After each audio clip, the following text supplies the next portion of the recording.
to start off by giving me your name, your business name, and what you do in your business. I'm Chris Stanford.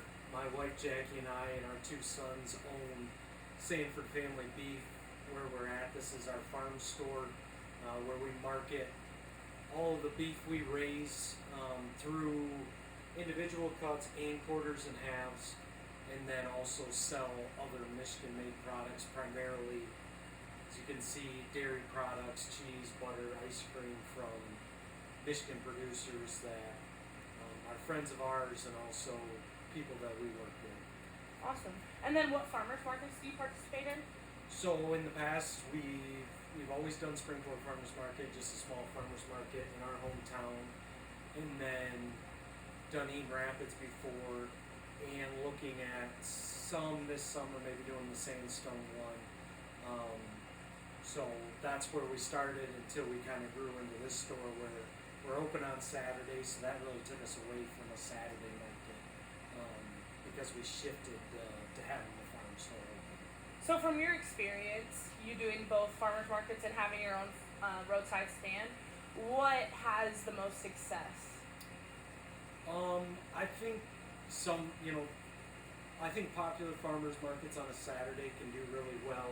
We grew our business even on a weeknight market in our small town of Springport just because it was a place that people knew they could come get from us. Whether that was some orders got put in before we went,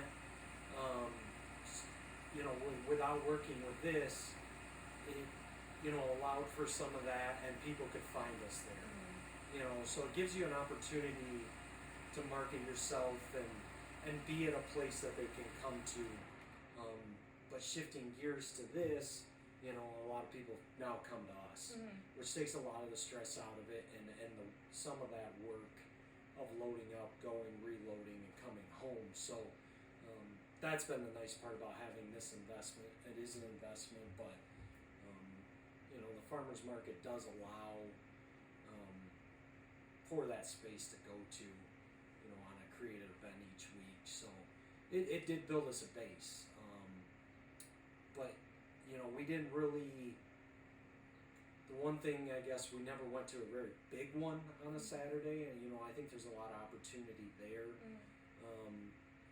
When there's a lot more presence there, and that's why I talked about the one. There was a Sunday one started last year that gets a lot of people through on Sundays. We might do that once a month, just because a lot of that clientele could come this way too if we build our name there. So that's another reason we may not fully leave farmers market, just continuing to put our name out there. So with that being said, then, do you think that this market that you have here would be as successful if you didn't go to farmers markets? It's hard to say, just because we built a business with that philosophy first. The one thing I can tell you about the market here is we've gained people that I never saw at the markets. The one thing is they're the normal consumer, the normal customer. So to be able to come in, and it's hard at a farmer's market because we're working on coolers. And I know some of the meat guys will bring stuff in that they can see it. So the biggest thing for here is somebody can walk in just like a grocery store and be able to see the product. So that's a big piece. So they may not know what they want when they come in. Some may know what they want, but they're able to look at it and go over it all, and that's been a big piece to growing this in here. Absolutely, because this experience is more similar to what every normal consumer is used to. You go to a grocery store, you open up your shelf, you pick what you want. And without that guidance, some people get lost, especially if they've never shopped before. And so I know we've talked that you and your wife have full-time careers, and so this is more of a supplemental income. So what made you decide to kind of start this business and explore farmers markets, and then obviously lead you to this? We started raising beef with friends 6 years ago now. Just marketing through a normal livestock sale and selling potloads of beef. The more commercial route. As I started to get into it more, and really the direction we wanted to go, how did we want to expand in the future? When as my job, I look at a lot of things of price points. Are we profitable per head? So that takes in a lot of it.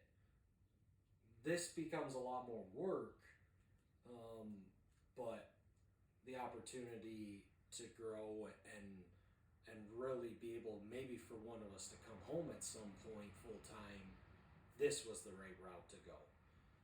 But also just expanding and being able to get some of that needs in front of the consumer.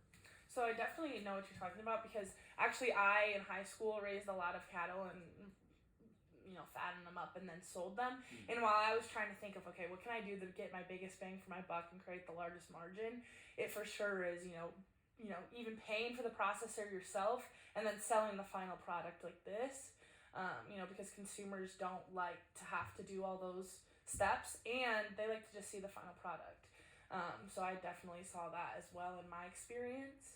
And we sold, so really looking at it, we sold some quarters and halves early on, just being in the normal beef business. Mm-hmm.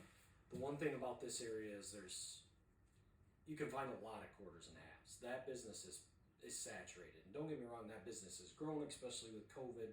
And we continue to grow it just because we're here and have a presence. And a lot of our customers will come and go. They'll buy some here, but then maybe they'll switch to a quarter and half. Mm-hmm. If we talk about it or they've learned about it. One of the things, with our license, to be able to sell our own product and have the USDA stamp, but our license only allows to be able to sell frozen meat, except the smoked products that have a USDA stamp. So that limits us some. Some of that consumer, we're never going to be able to touch the consumer that wants to pick up that steak on the way home Friday night and throw it right on the grill. You're never going to be able to, that's still going to be a fresh market, and hit those consumers. But, we've grown into some of that customer base if they prepare, but that can be part of the challenge of selling your own meat with the license here in Michigan, is it's all frozen. But they are getting our beef, and being able to know where their food comes from. That leads me to a great next question. So as a producer, was it hard for you to go through the process of getting certified through the state of Michigan and finding a butcher that's willing to take those extra steps with you? Was that a difficult process at all? Not too bad. We have close friends here that aren't too far away that are 100% grass-fed. They had been in this business, they might have been in now 10 years. So they were already doing it. So we have a good relationship, and the processors at that point, we could get into. This was pre-COVID. We already had that, we built that relationship before COVID hit, before processors really backed up. So I had appointments already set. So that wasn't too bad. It's about 45 minutes away to one of our USDA processors, and then we use another USDA processor that's about up in Falmouth, that's close to 3 hours from there. So we only use them primarily specialty products, but we do get some stuff out of them when we need to. They're a larger facility than the one we use in Union City. As far as the state of Michigan, pretty simple. I have friends kind of help me guide. It's not too hard of a process. We have to renew that license every year. We have to be inspected every year. So that inspector has been great to work with, and really can help you with any questions, especially when it came to this, and the extra things and how things need to be labeled. It wasn't overly challenging. So with labels, that's a hot topic in consumer world. Labels are really confusing, and there's a whole bunch of them that kind of mean the same thing. So have you noticed with adding that USDA label, have consumers noticed it at all? Have they reacted to it in any way? No, that USDA label's not that big a deal. I think there's more talking points, mainly the grass-fed word, the grain word. The USDA's not that. The biggest thing is as long as we're creating that relationship and they're entrusting in us, they know that their food's taken care of. Mm-hmm. So when we talk about what that stamp means, but a lot of them don't truly understand. So it's done the right way. We know it's done the right way. That an inspectors at our kill plant. Mm-hmm. It's inspected when the animal's euthanized, and then also through the cutting process. So we talk about that all those steps are taken. So now shifting more to the consumer side of things and, perspectives on their purchasing power, you have both been a consumer and producer in the agriculture world, so you have, you can see it from both ways. So when you sell at farmers markets, do consumers engage with you? Do they seem interested in learning more? What are the typical questions that they ask? Yeah, I would say my wife Jackie is a lot better engaging. There's some male to male at a farmer's market. I always have tended to do more of the farmer's markets. I've tried to get better at it. The biggest thing is trying to engage them. Mm-hmm. Some people will come engage you if they're truly interested in the product. And a lot of those key points are how's your cattle raised? Antibiotics, hormones, grass, grain, going through all those things and talking about what we do on our operation and how we take care of our animals are some of the biggest things. You can get into some more of those details of like our brats and summer sausage. We do not do like MSG free. Mm-hmm. You can do that. We do not. We stick with the normal process of those smokes and processed meats being the typical way of doing it. So I get some of those questions, but it might talk about how it's cut, thickness, marbling, especially on beef, the patties and the ground beef, fat to beef ratio, 85-15, 90-10, 80-20. So that's your typical, those consumers know that number, that's how they've always bought it. Mm-hmm. So that's a big one on the meat side is your content of meat to fat ratio. So lately everyone's been talking about, especially with COVID, that consumers more and more so want to know where their food comes from, how it's processed, how it's growing. They just want to understand the food system. Do you, in your experiences, have you noticed that same trend, or do you think things have been pretty stagnant over the years, or what do you think the trends are with consumers of late? Yeah, it's hit or miss. When we got into this business, we have a large section of our clientele that's a big piece to them, why they come to us. Prices still matter. We've been very competitive through this change in commodity prices and meat prices, and especially COVID took a spike, came back, inflation takes a spike, prices go up again. So we've kind of always been consistent, and a lot of as we've grown our customer base, they know we're consistent. Have we raised prices? Yes. But we're not, and right now we're very competitive. We're below the average store on prices, so that plays a big factor. Is there anything else? No, I think that pretty much covers that question.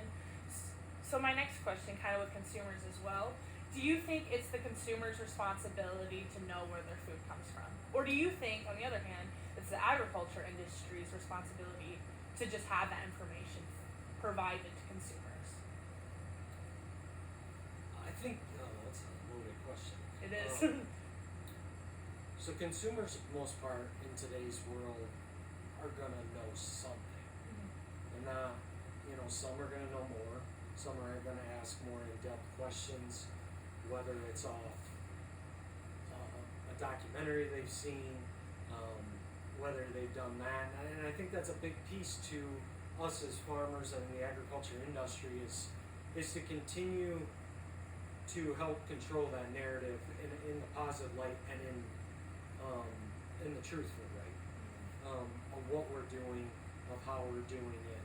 I work with farms all over Michigan, and I think that's an important piece, is that 99% of us are doing a great job, making sure our animals are taken care of properly. That's our livelihood, but they're also important to us. So, I think we both play a piece, and a big piece comes back to us that we're doing the right things to showcase those things, whether it's through social media or being able to have conversations. I know we get busy. Farming's busy. It's a busy industry at times, but we still have to do our piece to make sure that we're communicating that to the consumer, so that they have it coming straight from our mouths and not other people's. So, Do you think farmers markets helps create that visibility that we need to encourage in the industry? yes, and that's a loaded question to me, because one of the things I see is one of the things I really struggle with in the agriculture industry is now we have different size farms. Mm-hmm. We have different ways of raising animals. Mm-hmm. I've seen grass-fed, 100% grass-fed done beautifully. I've seen it done very poorly. Mm-hmm. I look at nutrition for my daily life, for my everyday job. I've seen grain-fed do it very poorly as well, and do it amazing as well. Just focusing on meat. I mean, there's a lot of other avenues we can talk about, but just focusing on meat. So, one of the things I really struggle with, when we get to that point, we're marketing our farm, we're marketing ourselves, and we're marketing our animals. We don't have to do it in the light that we're bashing others, and that's one thing I really struggle with. For the most part, the people I've come across and met with and sold with are good people marketing their farm. But I've also seen it where they market their farm by bashing others. Mm-hmm. We as an industry are one industry. We each do it a little bit differently. And so I really try to make sure that I don't bash one another. Somebody wants 100% grass-fed beef, I'm not going to turn you down. Some of our cattle get grain at the end. I'll pass that person on to our friends that are 100% grass-fed and say, hey, if that's the avenue you want, I know these people do a great job. You know, that's the direction they're going to head for. They want the leanest meat. You know, this is how I raise it. That's how they raise it. So that's the one thing. Farmers markets, they're amazing. I think we do a great job. It gets people connected with where their food comes from, but we as farmers have to continue to look at it in every light.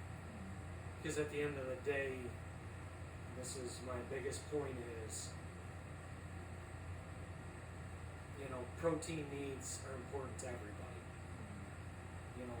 We have an industry that it's not always perfect, but we have a world that mostly eats affordable food. And we have ways in this country to grow affordable protein to put on in kids' mouths, at school lunches, at their dinner table, at an affordable price. If we're all high price, other people struggle.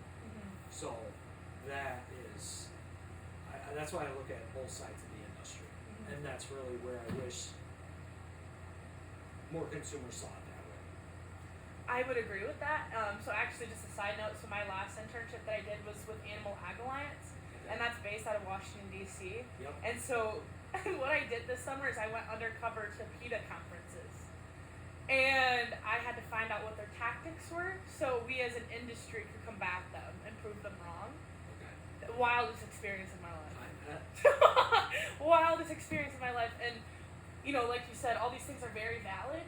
And I think, like you said, we're one industry. And I think that the reason why this narrative that isn't exactly right, but consumers are hearing it, is because, the people who are opposing us are so loud. And we're not. Yeah, their followers are 10 times greater than ours.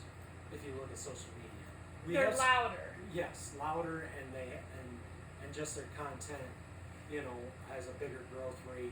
There's some people doing some amazing jobs, social media wise, that are farmers and in the industry, but it still doesn't touch those top four. Farmers don't have marketing anti-groups. teams. Yes. So, I think we're doing a better job, but we still lag. So that's my biggest thing is I took a route, but I try to always stay positive of there'll be consumers with their own messages toward me that I'll smile and nod, and I'll just try to promote the industry. But I always talk about that. This is what I do every day. I mean, I provide diets that I look at animals every day, from organic to grass-fed to conventional to grain-fed. And it's just using my knowledge in a place like that to talk to consumers. different, and that's one of the nice parts of the farmers markets for us, because we can have wider conversations, and I'm not in a select window. I mean, my product will sell, and I'm not worried about that because I know what type of product I raise and how I raise it. So the quality and it will be there. So, like we talked about, like consumers don't know how to find these answers to the questions that they might have, but they sometimes don't even know what questions to ask.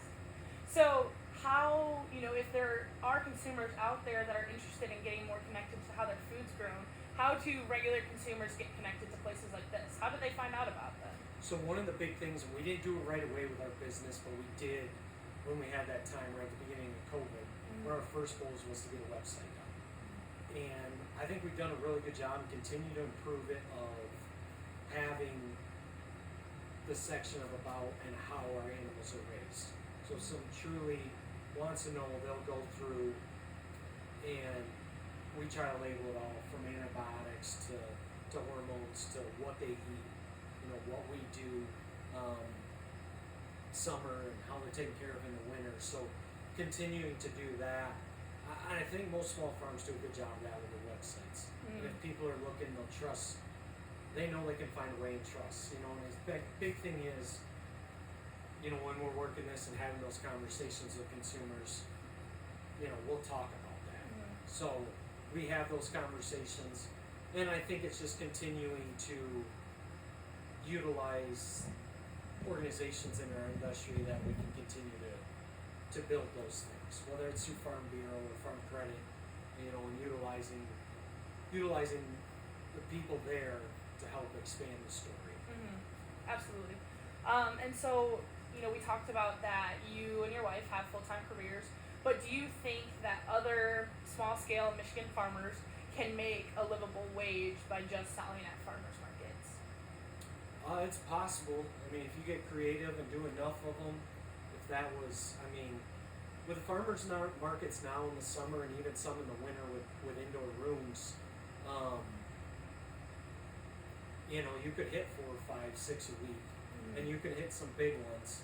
And I think truly, if you're good at marketing and display and being that a consumer comes up and says, man, this looks great, and you can have those conversations, you could put in a lot of hours and probably be very successful with farmers markets. So being someone that's kind of gone through the process, you've seen the do's and the don'ts, what would you recommend to a small-scale regional farmer who is interested, in exploring the avenue of farmers markets and the opportunities that come along with that? What advice would you give to them? Create something that people want to come back for. Whether that's the quality of your product, the relationship you have with them, have something there that they're going to come back weekly or bi-weekly, to create that flow of business for you. Be presentable, be able to have conversations, be approachable. Big thing is be approachable, and approach people. Strike up those conversations, because if you reach out to somebody, maybe they come, they weren't going to stop at your table, but maybe you had that conversation.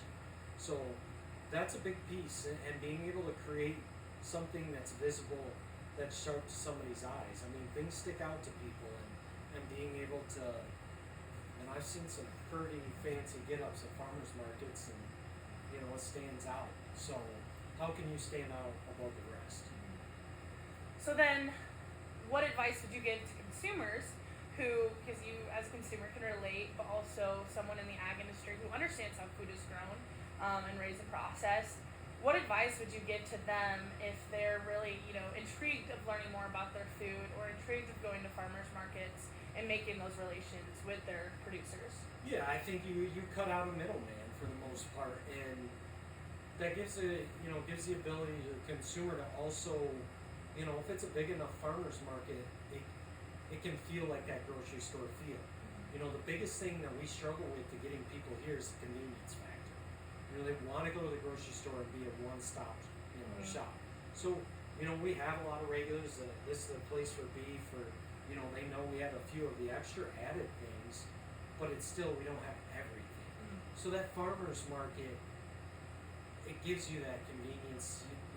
could be breads and meats and vegetables and fruit. So, but biggest thing is just reaching out and asking those questions, and being, and I think it is. Over time you develop that. If you're somebody that's regular, you have that relationship, but some of those conversations broaden, and knowing that the fact that you're doing a good job and being approachable to the farmer as well, and approach them with questions. Make sure that you're open-minded, and having that conversation. Awesome. Do you have any last remarks? I don't think so. I think I touched a lot of points. I mean, it hasn't been easy at times. I mean, sometimes it seems like it's a lot of running around. We kind of made it work with this small shed for now. I mean, I think there's a lot of dreams for the future of where we go with this business and how big we get. But the farmers markets gave us the start. And we did orders to other people throughout from the house, but this gave us the visibility to continue to grow. So Absolutely. Yep. Awesome. Thank you so much. I appreciate it. Thank you.